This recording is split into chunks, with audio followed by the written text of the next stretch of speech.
Hi friends, ఇవి చూడడానికి అందమైన రంగులో మంచి కలర్ కాంబినేషన్లో కనిపిస్తున్నాయి. ఇవి మన శరీరానికి అంటుకుంటే గనుక విపరీతమైన దురద మంట అనేది మన శరీరానికి ఏర్పడుతుంది.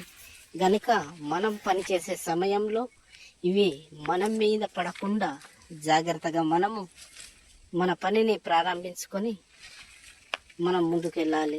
లేదంటే ఇవి మన మీద పడితే గనక చాలా విపరీతమైన దురద అనేది వస్తుంది. ఈ కాయలను చూడండి, పురుగు ఆకారంలో కనిపిస్తూ ఉన్నాయి. దీని మీద ఎంత మెత్తటి దూది వలె కనిపిస్తూ ఉన్నాయి. ఈ కాయల్ని ఏమంటారో మీకు తెలిస్తే కనుక కామెంట్ చేయండి. అదే మా భాషలో అయితే టూడ్డకాయలు అంటారు. ఇలాంటి వీడియో మీ ముందుకు ఇంకా రావాలంటే వీడియోను సబ్స్క్రైబ్ చేయండి, లైక్ చేయండి, కామెంట్ చేయండి. Okay, thank you lot.